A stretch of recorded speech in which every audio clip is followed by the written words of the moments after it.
now. Hey, Jimmy, you are looking great, Jimmy. Hello, good afternoon. Yes, thank you very much, Emin. I It's a guess that Sunday. you are ready for Christmas. I like your shirt. Thank you very much. It's a Christmas tree, isn't it? Yeah, thank you. Okay, afternoon, everybody. So welcome to Investing Bro Market Talk, episode 12. Wow, we have done this for 3 months already. Time flies. So anyway, if you are just here for the first time, okay, good for you. So this is a session whereby myself and Jimmy, we will just talk about some of the latest happening, and we will give our analysis, give our insights so that investors can make sound investment decision. Okay, Jimmy, I have something to quiz you today. So let me just share my screen. So this article will be great if you can share your opinion. I'm sure you can read what I see.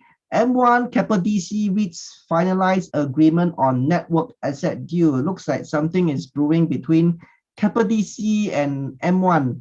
Could you give all of us an insights about what is happening here? Okay, so what happened is that it looks like as if like DC REITs and M1 is going to come together as something, there's something is cooking around the way. So let me just quickly, organize this for you and give everyone a sort of like a big overview of what's going on, right? So number one, I'm a big fan of DC REITs, or rather data center, because I believe that this is the ongoing, industry whereby a lot of industry and companies will require data centers. So in today's, when we read the news about Keppel DC REITs and M1 come together, it divided it actually into 4 main points that I want to deliver. Number one is that Keppel DC REITs is not buying into M1, all right? It is buying into its debts, all right? That's number one point I want to, to emphasize this. Number two is that this whole deal, this whole entire structures is actually funded by debts itself.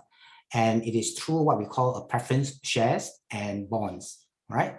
And number three is that this deal itself favor Keppel Corp, all right, Keppel Corp. And then number four is that for unit holders, KDC, Keppel DC REITs unit holders, this whole exercise itself is a DPU accretion, meaning to say that your DPU will somehow increase because of this exercise, right? So this is the 4 main points I want to deliver. Now, if you want to understand more, this is my explanations. To begin with, this M1 itself, based on the Wikipedia information that I research, Keppel Corp actually owns 94.55% of the shares. So they are the major shareholders. And the balance is actually owned by SPH. So obviously there is something going on whereby the companies will need to divest, non-core values, or they want to drive towards what we call asset-light companies. Therefore, they need to divest these M1s, which is under their holding. And as such, what it does is that M1 basically are moving all their asset into this new entity called Netco, Netco, has been written in the articles as shown by Emin earlier on. Now, under this Netco, M1 will still have the right to operate this Netco for 15 years. So in other words, M1 will become the operator, but the assets itself is actually owned by Netco. And under this Netco, with this 500 and over million, 583 million or so and so forth, is that basically it will unlock the value for Keppel Corp and SPH, right? Because they once you move the asset to this new Netco, and this Keppel Corp and SPH will basically got back the cash. So they become the biggest winner because they got back this money, about $480 over million in total. Now, under this Netco, 88.7 million will actually go as bond. And that is the point whereby Keppel DC REITs will come in and they will basically buy up all these bonds, all right? And on top of that, Keppel DC will buy up to 1 million worth of the preference shares, right? So that is basically how it works. So Keppel Corp got the cash, and Keppel DC actually got the preference shares and the bonds, which is the debts itself. Now, so with this, we have an understanding that what does KDC get out of it? KDC will get about $11 million per year from the preference shares each year for 15 years. All right. And the bond yield itself is giving 9.17%, which is not bad, under this current environment whereby, a bond which gives you such a high yield, and that actually goes to Keppel DC. So I think overall, from the number side of it, Keppel DCs does seems to have a bit of advantage, in terms of having the income. So that actually brings me to the fourth point. Now we all know that REITs is basically acquiring asset, right? So whether you are talking about hospitality REITs, residential REITs or office REITs, these REITs will actually go up there and buy asset. So KDC buying into bonds. Now my question here is that is bond, bond we typically say is asset, but then the thing is that is bond really classified under a real estate? That's what I'm trying to say. So that is something, it actually raised a big question marks as a unit holder. So I'm a KDC unit holder. So I raise this question is like, buying the bonds, my goodness, is that something different from what we call a real estate? Because bond, you can actually go default, right? When it goes to default, it becomes zero value. So that's where we come from. And of course, the bond yield is 9.17%. That's really, really high. So that's something, as a unit holder, I will question myself. Now, the other point that, of course, I will question in this whole exercise as a unit holder is that once you have draw the what we call income, or rather revenue from your preference shares and from your bonds, it is no longer from real estate. And that actually is out of the what we call the tax bracket that is imposed by the MAS, whereby they actually enjoy a certain privilege, tax exemptions for being operating as a REITs. But as you are going to a bonds, that is something out of the scope.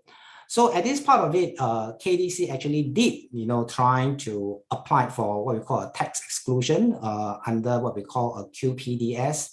That's what they call it, qualifying project debts security. That's basically what they are trying to apply. And they are pending for approval from MAS. So with this, if this is approved, meaning to say that if this bond structure is being approved, then this DPU accretions will go up to about 3.8%, right? 3.8% as DPU accretions with approval. Now, for some reason, if this is not approved, meaning to say that they will still have to pay tax, for this, income from bonds and preference shares, then this DPU accretions will actually drop to 3.1%. Right? It's still going forward. It's still accretions, right? But it's just that it's less. So these are the, a very big overview of what is going on with this KDC and M1 deal. As a unit holder, if you ask my personal opinion, I'm not really comfortable in terms of bonds, but then if I strictly want to look at just only the revenue, the DPU itself, this seems to be pretty good. So that's basically how I think about this whole deal. Yeah. Thank you. Oh, wow. Thank you, Jimmy. Yeah, that's a very good summary of what's happening. So maybe I just have one question. Are you saying that, for REITs investing in bond, this is probably one of the very first time, and, there is a probability that you actually don't get approved? It could be because again, we have learned lesson from Eagle Trust, right? Eagle Hospitality Trust, EHT. Yes.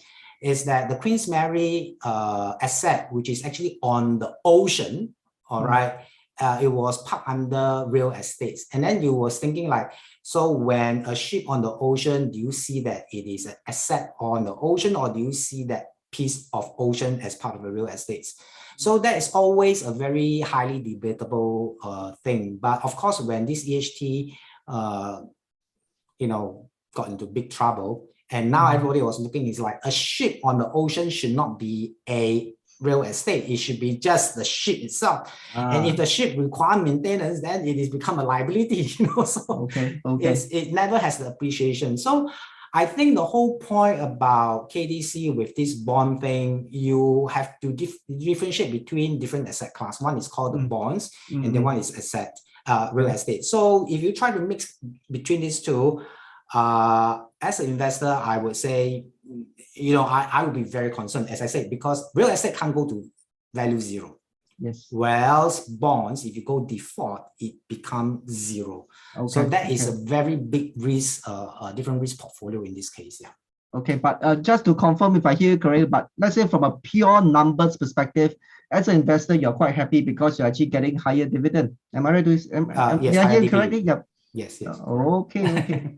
Great. Thank you so much. I think that is a very good summary. A lot of people has been asking me this question, and I think you have given a very good answer. So thank you once again. So for those who think that what you have learned is quite useful, do us a favor, click on the subscribe button so that we are motivated to do more such videos. And of course, also click on the like button so that many of your friends can enjoy this content as well.